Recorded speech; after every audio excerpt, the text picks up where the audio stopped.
This week, the Cybertruck and Lightning are both used in two separate acts of terror, but one of them revealed insights that no one saw coming. And speaking of Cybertruck, it gets another huge discount, this time making the price nearly what we were promised in 2019. And no, this is not clickbait. And Tesla quietly added an odd service recommendation. All that and more starts right now. What a way to start 2025. My gosh. I know. 2025 has started not the way I was hoping it would, but we as the channel have an exciting resolution. We're trying to double our subscriber count. So if you haven't already, please hit that subscribe button. We get about 1 million monthly views, but not all of you guys are subscribed. So just click it. It's a pretty easy way to support us. That's right. And you can also check out the podcast on all major streaming platforms. You can also find chapters of the topics we're discussing right at the bottom of your screen. And if you want to get bite-sized coverage of the news and pieces that don't make it to this podcast, Kim sends out a weekly newsletter. But let's get into it. So by now, you guys have probably seen the Cybertruck in the news. It's been everywhere, all over social media. We know that there was a Cybertruck in front of the Trump Tower in Vegas, and it essentially exploded. Well, it wasn't. Yeah, that's what the news is saying, right? Well, you know, and it's funny because maybe it's not funny actually, because we had two different acts of terror happen, both involving an EV. Of course, the Ford F-150 Lightning in New Orleans. We'll touch on that in a second. But with the Cybertruck, what I found fascinating was the public's reaction to this being reported. And it was really telling to me because, of course, as you said, this was a rented truck that came out of Colorado, ended up outside a Trump hotel on Wednesday, the 1st of January. The driver put some explosives back there, fireworks, gas, canisters, mortars, and explodes that, takes his own life right around that same time. And as this happens, media immediately goes with Cybertruck explosion, leaves people dead, injured, and the headlines in a lot of these publications, I mean, the way they framed it, and then the comments relating to this. And almost immediately we knew this was not an accident. I think Elon actually tweeted about that and said that he might sue some of those publications because of the way they are constantly portraying Tesla. Yeah. Yeah. So one of the titles, for example, Business Insider, Tesla Cybertruck explosion kills a person outside Trump Tower, which technically it's accurate, but the explosion is not what killed the person. And then the titles remain as such on some of these as after we've already kind of found the facts. And the person that they're referring to was the driver, which was the terrorist. Yeah. Essentially. The Guardian's got a video as well called Cybertruck Explodes Outside Trump Tower. And on ABC News, the comment section is absolutely wild. We have people out there saying things like Teslas are junk and have been exploding for years, or the Cybertruck is just being the Cybertruck, or Teslas are crap and catch on fire all the time. And everyone is commenting and liking on these. There was one comment that really, really triggered me. It said, "That's not an act of terror. That's just what Cybertrucks regularly do." Yeah. Yeah.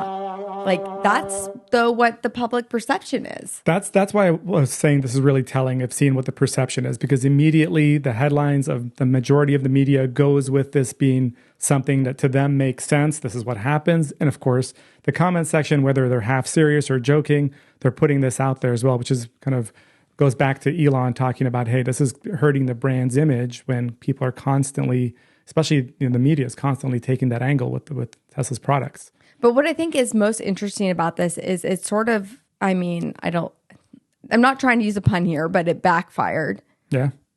And now in a way, Tesla looks better than ever because if you look at the images now after it, you can see that the Cybertruck battery never caught fire. The tires are still there. And I think Elon commented that they're going to rebuild it and put it on the road again. I don't know how much of it he was joking about. We're just going to buff out the scratches and get this back on the road. But he did send out a tweet initially that said the evil knuckleheads picked the wrong vehicle for a terrorist attack. Cybertruck actually was able to contain the explosion and never even saw the glass shatter from the building, right, the lobby right there.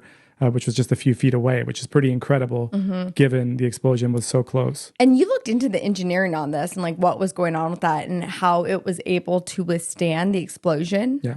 Because almost certainly when you look at this in the frame of having this been any other vehicle, and I mean any other vehicle, including other Teslas, it more than likely would have caused significant damage to the nearby property. So what essentially happened here is we know Cybertruck is strong, but this is reinforced steel. And we're talking about the exoskeleton itself, which actually has 1.8 millimeter thick doors. Those are steel doors, 1.4 millimeter thick steel body. This is, by the way, twice as thick as the average car. So the explosion, the materials and the fireworks were all in the bed of the truck. The tonneau cover from the video looks like it was closed. And the tonneau cover, of course, is kind of a hardened plastic there with maybe some metal lining. But the side is where this barrier is with 1.8 millimeter steel walls of the truck. And it was able to contain the blast from going sideways. So everything essentially came up vertically out of the tonneau cover. And a person standing for a taxi cab about 10 feet away from the Cybertruck, you can see him in the video, he bolts off right after the explosion occurs.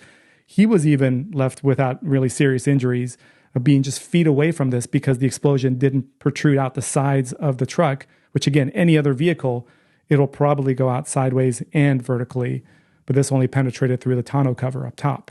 So if anything, I feel like it makes people want to buy a Cybertruck because they're like, wow, it can withstand that. It can protect me, especially if I lived in like a war-torn country. Like I would want something like that, which kind of we do now with everything going on. I mean, 2025 is not off to a good start. Yeah, and the Tesla senior team, they've, Elon mentioned that they're on it and they're all out there in Las Vegas working hand in hand with the authorities. They've provided supercharger information for this vehicle and where it originated from out of Colorado, where it was rented on Turo, which, by the way, goes on to make it maybe a slight connection to what happened that same day, a few hours earlier in New Orleans on Bourbon Street, where someone who also happened to be an Army vet, I believe the initial guy was actually an Army person, a sergeant that was on leave, but this particular one in New Orleans was an Army vet, and he drove through a crowd, took 14 lives, injured dozens of people in that area as well, and that was also rented on Turo. And this was a Ford F-150 Lightning, of course. I know. I hate seeing these electric cars in the news, but like you can't help crazy people. Obviously, this says something more about mental health issues in the U.S. than about the vehicles, but the vehicles get headlines. So yeah, I mean, exactly. And terrible for both incidents, of course. But as you said earlier, this really does shed some light on the structure of the Cybertruck. And as Elon said, pick the wrong vehicle to try to use it as a terrorist attack. But Teslas, they're not perfect. When the battery does catch fire, that is hard to put out. And actually, there was a Cybertruck that barely made news because of everything else going on. It was here in Georgia leading up to caught this. fire. Yep. Okay, we'll talk about that in about a minute here. But first, let's just kind of delete all of this out of our mind.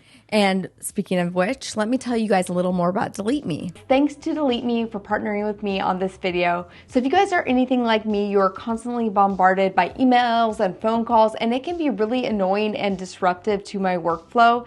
That's why signing up for Delete Me is probably one of the best things I've done for my online safety. So data brokers are constantly out there collecting huge amounts of personally identifiable info from places like public records and social media accounts. They aggregate, analyze, and sell your info to those with interest in that data, and just like that, you get on all these lists. I've been using Delete Me really since the end of 2023, and it's really decluttered my inbox and the amount of phone calls that I get. So check this out. You can see I started with Delete Me in December of 2023. They removed quite a bit of listings right here, and then they continue to monitor you every month and remove listings. My most recent report showed that there were nearly 3,000 total listings that were reviewed, and Delete Me's privacy experts reviewed and removed 12 listings that were all selling my private info. So I love how effective and hands-off this service is. So check this out. You can see if you were going to do this yourself, it would take over 40 hours to be able to find yourself and then delete you off of all these sites. If you guys want to try Delete Me, go to joindeleteme.com/KimJava and be sure to use the code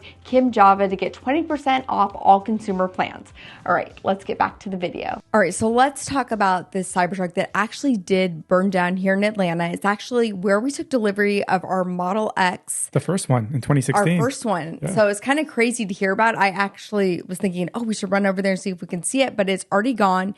And strangely, I feel like it got no media attention. This happened just hours before the Cybertruck explosion in Las Vegas. This was a Decatur store in downtown Atlanta and happened at around 3 a.m. on the 31st. And what's fascinating about this is that officials actually believe this was not any sort of, malicious sort of a thing. It was the Cybertruck by itself in the lot, burnt down, actually damaged and burnt from the battery. So they believe it is a battery fire that initiated in the middle of the night by itself. The tires were gone. The truck cabin is all destroyed as well. And much of the truck looks a lot different than what we saw with the explosion. Very different. So if you want to see what a battery fire looks like, look at this versus what, a terrorist act looks like. It looks completely different. Yeah, so they were able to quickly extinguish it. It didn't cause any other property damage, having happened right there in downtown Atlanta where the officials were nearby. But Tesla's actually looking at this and investigating it. And of course, the comment section and a lot of the local news outlets that we saw, people are talking about, hey, it's more battery fires. These happen way too often. Where in fact, we've covered this, how it's 61 times less likely to happen in an EV than in a gas car. People fail to realize or accept that. This one, of course, happens, and it's the first of its kind that we know of that's with a Cybertruck that has not been in an accident. There's been several Cybertruck fires that have all been in accidents. This one apparently was random, but Tesla in recent weeks has kind of made some light news because it was leading up to the holidays about an issue called cell dent. And what that has caused them to do is they've actually proactively replaced Cybertruck batteries from a lot of owners. I don't know how the number is, into the hundreds probably at this point. And even ones they have on lot, they haven't released the service bulletin or any sort of a recall on this just yet, but they're internally removing battery packs out of certain Cybertruck. Is it bad cells then that were put in? Yeah, so we don't know the exact details. So far, the only thing the authorities in Tesla have publicized, really the authorities at this point in Atlanta have publicized, is that fire originated from the battery. So nothing has come of it just yet. Maybe fortunate for Tesla that it happened right before all this other terrible news came out, because this otherwise, having happened any other time besides the holidays and or New Year's with this going on, would have made a lot more news. But it's sort of crazy to think that it could spontaneously catch fire like that. Yeah. And I know with the other one, Elon quickly jumped on there and told the firefighters how to put it out. And they recommended, I think, a fire blanket. Yeah. And I'd be careful with saying spontaneously catch fire. We really don't know what's going on. Right now, they're investigating this as a potential battery fire, and that's all we know. It does not look like there was any foul play involved out at those Tesla lots. There's cameras. They didn't see anyone coming in and doing anything suspicious. And it was just that truck that was parked there, within a few feet or so of other EVs, but they were able to put it out right away. So yes, I wouldn't necessarily say, I think if it was serious enough, Tesla would probably, and there aren't that many Cybertrucks, frankly, out there to be able to recall what the issue is. But right now, they're just investigating. Okay. All right. Okay. But like, I don't think if you own a Cybertruck, you need to be worried about this. It's not something we're seeing, happen anywhere else. Really. It hasn't happened anywhere else before. What were some of the recommendations Elon had to put out the battery fires? I think he mentioned the fire blanket. Anything else? Yeah, that's essentially what I saw. It was separating it from any existing properties, which obviously this was right next to the tower, so there wasn't much they can do in that scenario. But the blanket was the quickest way to put it out without pouring a ton of water on it. Yeah. What's interesting is that we had a fire in our house, a kitchen fire, and afterwards I went and bought a bunch of those fire blankets and like put them all over the house. They're just nice to have. And now I'm like, I wonder if I should. You need a lot bigger blanket for the Cybertruck. I know. But they're pretty cheap considering how well they seem to work. Yeah. All right. But enough like bad Cybertruck news. There's actually some good Cybertruck news as well. Speaking of being cheaper too. Yeah. It's gone down in price. Basically gone down in price. But there's some workarounds here. Looks like it qualifies now for the $7,500 tax credit. That's right. So in the United States, of course, the $7,500 tax credit has been there. There's a lot of talk about the incoming administration taking this away on the 19th or 20th of January. So buy it now. They have inventory. Well, here's the thing. On IRS's website, they now include the dual motor Cybertruck, which comes in just under $80,000, which is that threshold, and the base motor, single motor Cybertruck that is eventually going to come out later this year, which is going to be in the 60s. These are all listed there as qualifying right now for $7,500. So within at least these next couple of weeks, and honestly, we don't know the process. This has to go through Congress as far as getting this phased out potentially. It may not be an overnight thing where the tax credit goes away. But for right now, for as long as we can tell, you can get the Cybertruck that is $79,000 for $7,500 less, which brings you down to about $72,500. So this is a huge discount on a truck that has been heavily discounted already. Do we know why it never qualified, like why it originally didn't qualify? So the dual motor became available in October, and it came in under that threshold of $80,000. But of course, it takes additional features like making sure the battery is constructed here, it's built here. And with Cybertruck, the battery is actually the only one that's built done in-house. So this was all already part of Cybertruck, but maybe there's a process that needed to go through for regulatory approval to be able to get that. That's what we think. But really, it's kind of a mystery because it was available for 2 months. The administration didn't like Elon. No, I don't think. You don't think it was something like no, that? No, not at all. Because obviously, still the 19th is not here. Yeah. So no, that's not at Also, all. I do want to point out, like with those 7,500, with that tax credit, it's not just like something you automatically get. You have to qualify for it. I think your income can't be over like 150,000 for single, and then married filing jointly is 300,000. Which like for a lot of people that are buying the Cybertruck, sometimes they make more than that because it is an expensive vehicle. Although if you want to buy it and get a deal, I would recommend jumping on these deals right now because this is as good as any. What I was saying earlier was that this is almost at the price that we were promised. And hear me out here because I kind of did this math and I'm like, okay, 72,000 or so after the incentives and get the referral credits, which gets you down to about $71,000. So you're getting really close to what was promised in 2019 for dual motors at $50,000. Adjusted for inflation, I pulled this up, in 2025, that number of $50,000 in 2019 is actually $59,000 or $60,000, let's say, in 2025. So you're saying you're getting it essentially for 60 where it would be, 70. Yeah, so you're basically saying that the price that Elon said the Cybertruck would be is almost what it is now. If you adjust for all these different things. And take into the tax credit that we have for right now, the referral credit, you're only $10,000 off. And then you can do the same thing for the single motor, which is going to be $60,000. It was promised to be $40,000. 40 is closer to what is 50 today. So are you wanting to buy a Cybertruck? You're reading between the lines. I thought we were going to be getting the new Model Y next, but now I'm like, are you leaning towards that? The price gets more compelling every single day. And honestly, we still have our reservation, which initially it was for that $40,000 truck. So we still have day one reservations that we've kept for that $40,000. And clearly other people have done the same thing as us and had those reservations and have decided not to buy the truck because it doesn't seem to be selling during this third quarter as well as other quarters or as well. Yeah, Tesla actually, their numbers were released for sales for Q4 and also just for all of 2024, and they missed their own guideline. In fact, they actually set a record for the quarter of a number of cars sold for Q4, but overall, it was a 1% decline versus 2023. First time in Tesla's history that year over year, they've sold less cars than the year before. So they sold 1% more cars in 2023 than they did in 2024. Model 3 is still selling well there.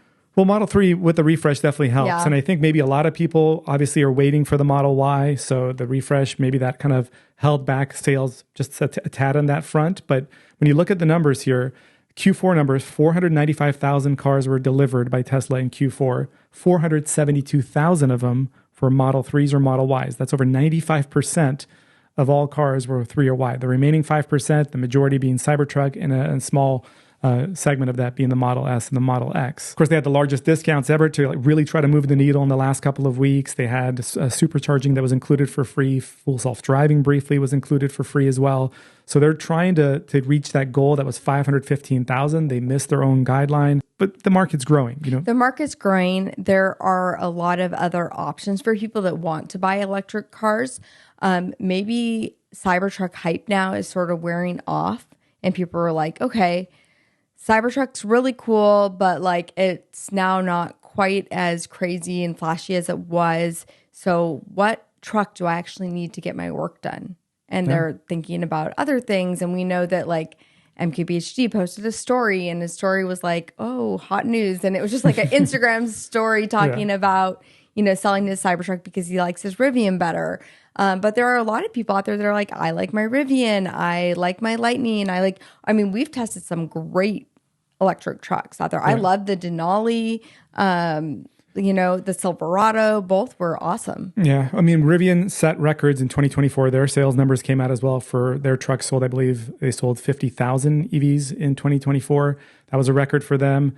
And then you look at Ford, they had a record for most EVs they sold as well, the Lightning being number 2 in their lineup. Of course, the Mustang Mach-E is second place right behind the Model Y.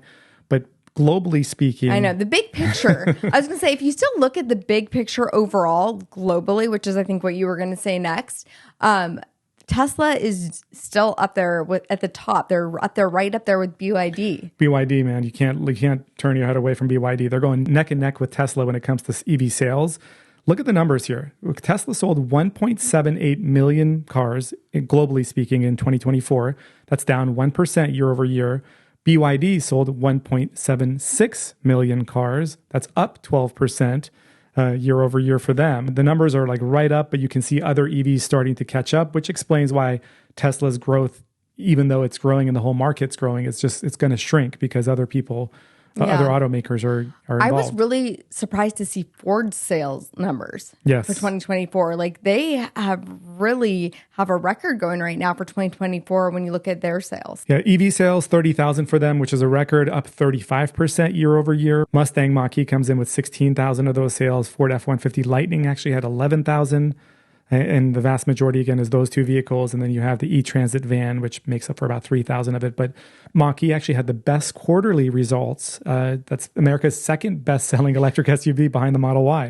That surprises me when I think to the Mach-E. Like, it's great, it's fine. But I think it's just the following it has. Mm-hmm. Like, it has sort of that cult following the way Tesla does. Because the vehicle, I feel like I'm going to get a lot for this, but like it's good, but like it's not the best out there. Like I've driven a lot of other vehicles that I think are better. It's a good looking vehicle though. It's nice looking. It's fun. I like drifting when we got the chance to drift with it, it was super cool. With the Rally Edition. The Rally Edition. But like, is it like, I think it's more just the look, why it sells. People like the way it looks versus like other things. I'm sure we've got viewers who own or have owned the Mach-E, so I'm curious to hear their take on, and I think we've got ones that actually own both the Model Y and the Mach-E that have told us in the comments section. So do let us know where you stand on like what is it about the Mach-E that makes people crazy? Like they do love it. Like I see them everywhere too. Yeah. All right. Did you see this one? The Li Auto CEO said that Tesla would use LIDAR for their full self-driving if Elon ever drove cars in China. That was interesting. Yes, I did see that. And it was actually done at Li Auto, Li Xiang, which is the CEO of Li Auto in China. He was having an AI discussion on a panel. Someone asked him, why use LIDAR in your vehicles? Because that's what Li Auto has. And he said, Elon values safety just as much as we do. But if Elon was ever to be in China driving at night in the places that I've driven in, he would definitely consider putting something like LIDAR on there. And he actually used an example, and I can relate to this because I grew up overseas and had experiences on roads where you see vehicles that would not even be recognizable as vehicles here in this country. And of course, if you're in a dark backcountry road, what Li Auto's executive described was, he's been on highways where back roads at night, where you have trucks pulled off to the middle of the road. They're not even on the side of the road. Taillights are broken. They're dangling off. They're barely hanging on, by a feather. And you're going high speeds and all of a sudden appears in front of you. So the vision-based approach in a lot of places around the world, just yet with the vehicles that are on the roads, may not be much better, than the human eye. And Waymo does use LIDAR. Yes. The discussion with LIDAR, goes back and forth for years with the automakers that still use it. I probably would lean on LIDAR hardware-wise, definitely gives you an edge. Cost goes up dramatically. But I was going to say it must be a cost thing why they're not putting both in. Yeah, because he's used our eyes, our vision. We process what we see, and that's how we make decisions. But this is going to have additional sensors on Teslas that give you better safety, which is true. But if you're in the middle of nowhere, what the Li Auto executive says, that as far as 100 meters away, so 300 feet away, his vehicles can detect an object and apply emergency braking even up to 130 kilometers an hour or 80 miles an hour. Apply that emergency braking where, of course, with vision, you can't see that far out, no matter how good your cameras are. I remember like a year ago, we saw some test mules that were Tesla, and they were doing probably stuff for Robotaxi, and they did have LIDAR on them. So I wonder if they were doing research into this and which one is better. That's true. I forgot about that. So, I feel like Tesla's done a lot of research on this, and I don't think that they would go vision-based unless they knew that was superior and they had more into that. Because it's not like just, yes, it's how we see, but at the same time, it's like how we see with perfect vision, being able to see way more than we can actually see. Sure, and that's the thing. So at what point is perfect vision with additional sensors on these Teslas superseding having LIDAR, which is better than perfect vision. Maybe, I don't know. Well, maybe they'll put it on the first like actual robotaxis that go out without the steering wheel and pedals. Yeah. Maybe they'll have both on those. But again, it's going to be a lot more expensive to do both. Yeah, and I actually misspoke on the number. So cameras in an unlit environment can see 100 meters or 300 feet away. LIDAR doubles that, takes you up to 600 feet away, or about 200 plus meters is what it's able to sense in these dimly lit environments. So if you are in a third world country, in a back road somewhere where some vehicle that is only traveling 30 miles an hour has no taillights, and you're approaching it at 70 miles an hour, you see this 600 feet away and you apply emergency braking automatically with LIDAR.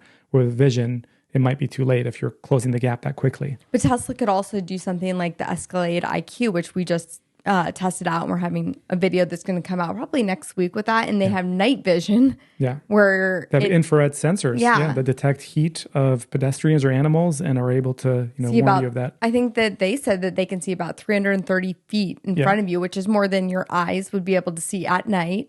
So if Tesla added something like that, I don't know if that's even needed, but I think there are other options when you're looking at dimly lit nighttime scenarios. All right, and while we're talking about all these Chinese EVs, let's talk about Xiaomi. Yeah, Xiaomi. I'm gonna always say Xiaomi. I don't know why. Xiaomi. They're having a moment. And it's hard to ignore it because it's hard to say. It's for you. It's 135,000 EVs, Kim, were delivered by Xiaomi in China in 2024. Because it's that good. Well, you got firsthand experience with it. So the SU7, it launched, it began deliveries in March of 2024. And in a matter of 9 months, they delivered 134,000 of these cars, 135,000 of these cars. And actually by April, they had already delivered 10,000. So can you imagine 10,000 vehicles in the first month of production? The Chinese are impressive the way they're able to do this. I mean, obviously. They built their factories overnight too for Tesla, remember? So, yeah, but the conditions are different. Conditions are different, yes. So that would never be allowed here in this country, which is why, Trump wants to add these major tariffs to any Chinese cars that would come to the U.S. But if this did come, I would probably buy it. Yeah, and then they announced the U7, which is their SUV version that comes out about May or June of 2025 in China. They're expecting with the U7, they're going to actually double their vehicles delivered from 135,000 up to almost 300,000. That's their goal for 2025, but they've already exceeded their goal, which was 100K in 2024. So odds are they're going to push to try to exceed that 300,000 goal for 25. They will, for sure. I mean, they're nice. Go watch my video on it. You'll see what we're talking about. Yeah, and they've said actually that they want to be one of the top 5 automakers in the world in 5 years. So, and obviously they're a huge backing. They're the Apple of China. They've got millions of people in China that have their electronics and their cell phones. So they've taken that knowledge and know-how of construction, manufacturing. So the one thing I wasn't able to do, and I tested out, was I wasn't able to dive into the tech because it was all in Chinese in the vehicle that I had. And obviously, I can't read Chinese, but I would have loved to have that translated and really, because I'm sure it's great. Yeah. The next story is one that I know you love because we have our meteorologist over here, and we have an EV that made the Guinness Book of World Records. Yes, for the most, the highest altitude change for any EV. Actually, this is PJ's kind of story right here. It did. The India team from Hyundai India actually took an IONIQ 5 up to, right after Christmas Day. They took it up to 5,800 meters, which is about 19,000 feet high. And they drove it from Umling La, which is the highest drivable point in India, all the way down to the coast, to the state of Kerala, went down below sea level, actually, in a spot, and got down to 3 meters below sea level. It made the Guinness Book of World Records for the highest altitude change ever by an EV. And it was, I was actually curious what the highest altitude change by a gas car was. Looked it up, and it happened in March of 2023. It was an MG7, also done in the same region. By MG, they took the vehicle up to a very similar area, slightly higher. So does altitude affect EVs differently? It definitely does. Coming downhill, I actually would be curious if they used regen braking or what the SOC was at Maybe the top. We need to do this test ourselves. We do. Yeah, so when it comes to gas cars, it actually does reduce their performance at high altitudes. There's less oxygen, the air is less dense, so the engine has to work harder. and it's often less efficient. There is no combustion, of course, in an electric car. So then you don't rely on combustion or any oxygen levels for propelling yourself forward. So that doesn't get impacted. But then higher altitudes have colder temperatures, which are not friendly to EVs. So that could impact it. But this was coming from higher elevation down to lower elevation, the EV definitely gets regen braking. You know how I knew you would love this? Because I think back to the way PJ proposed to me. Do you want to share the story or should I? You can share it. Okay, our first date, we went hiking and we lived in Washington State. And then we moved to California and PJ decided to find another place to go hiking that was the same altitude, the same the same elevation as our first date where we went hiking and proposed to me there. So I knew you would love it because you love this kind of stuff. And he actually, I mean, how did you even figure that out? I had an altimeter. I went up there beforehand and you were not in a good mood that day. I do remember that. I was in a really bad mood that day. I was in college and I was taking finals and I was stressed and I had no clue it was coming.